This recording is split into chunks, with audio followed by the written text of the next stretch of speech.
Quando eu era jovem na minha antiga residência, recordo-me de um dia em que eu estava entretido com minha irmã no sótão de casa.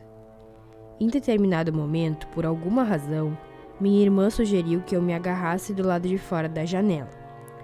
Poucos instantes depois, meu pai, que estava do lado de fora, me avistou pendurado na janela do terceiro andar. Ele começou a gritar e correu para me puxar por dentro de casa. Minha mãe e minha irmã insistiram que eu estive sozinho no sótão durante 1 hora, afirmando que minha irmã permaneceu no andar de baixo com minha mãe durante todo esse tempo. Meu pai também me contou que cruzou com minha irmã enquanto se apressava para entrar na casa. Até hoje não sei o que acreditar.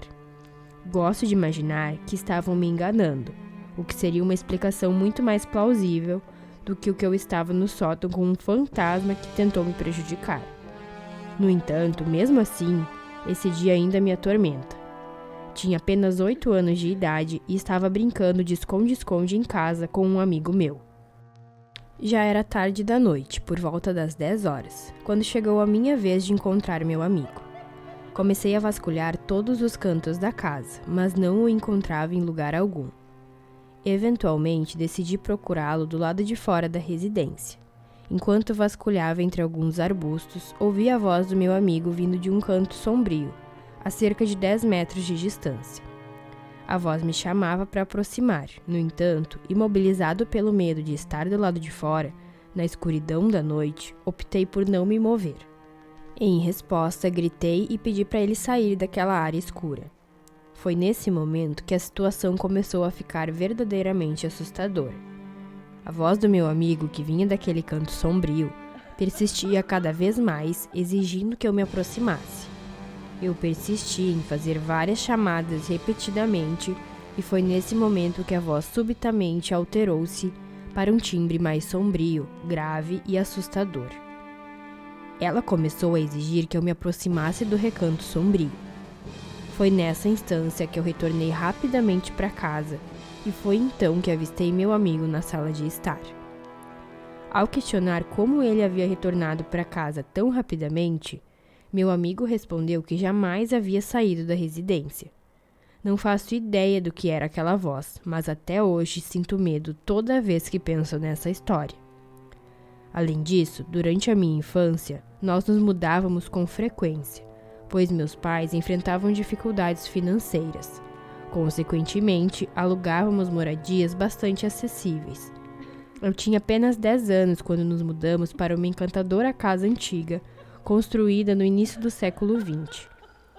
Embora ela estivesse localizada em uma região pouco segura da cidade, não era considerada a pior área. E foi em uma das primeiras noites após a mudança que essa próxima história se desenrolou.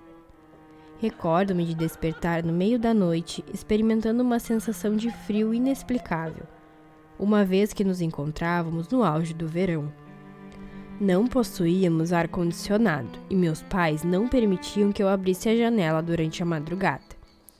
Foi então que uma luminosidade azul emanou do meu guarda-roupa. Voltei-me para observar e lá estava sentada em algumas caixas. Deparei-me com uma mulher de aproximadamente 30 anos, chorando. Mal consegui ouvi-la, mas o que mais me impactou foi o fato de ela estar azul, assim como a luz que saiu do meu armário. Lembro-me de ter me sentado, encarado-a e perguntado o que havia acontecido. Ela cessou o choro, me olhou surpresa e, após estabelecer o contato visual comigo, desvanecia lentamente. Acredito que possivelmente a mulher não esperava que eu despertasse e me dirigisse a ela. De qualquer forma, aquela não foi a última ocasião em que a vi. Porém, nunca senti medo dela. Mudamo-nos daquela residência antiga quando eu tinha 12 anos, mas não permanecemos lá por muito tempo. Minha mãe nunca me explicou por que o aluguel daquela casa era tão acessível, até que finalmente nos mudamos. Aparentemente, ocorreu um assalto ou roubo naquele local, resultando em uma tragédia, onde uma mulher e sua mãe foram assassinadas dentro da casa. Nunca me esqueci da figura feminina de coloração azul que avistava durante a noite naquela residência. Quando eu era mais jovem, minha mãe me levava para visitar minha avó, que morava em uma fazenda antiga. À noite, minha mãe me colocava para dormir no quarto de cima, enquanto ela descansava no sofá abaixo.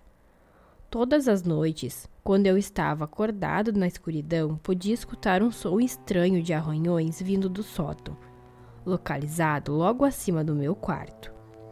Era um som lento e suave, como se algo estivesse movendo-se para frente e para trás, como um pêndulo repetidamente. O som ecoava pelo teto e inicialmente me assustava, mas com o tempo me acostumei com ele. Aquele ritmo lento e constante dos arranhões fazia-me adormecer de forma agitada. Anos depois, quando minha avó faleceu, minha mãe e eu estávamos arrumando sua casa.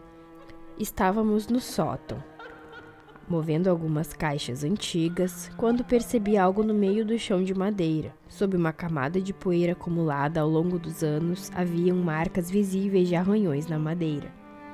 Imediatamente chamei minha mãe e relatei a ela que quando eu era mais jovem, costumava ouvir um som de raspagem proveniente do sótão enquanto dormia no quarto abaixo. O rosto da minha mãe ficou pálido e, com ternura, ela segurou meus ombros e, em uma voz trêmula, compartilhou comigo que o pai dela, meu avô, havia perdido o emprego durante a grande crise de 1929 e mal conseguia sustentar a família. Ele chegou em casa em uma noite e decidiu subir ao sótão com uma corda. Aparentemente, nos seus últimos momentos, ele se arrependeu dessa decisão, pois se esforçou para balançar os pés e recuperar o contato com a cadeira que usou. As botas dele, em desespero, acabaram arranhando o chão no local onde a tragédia aconteceu.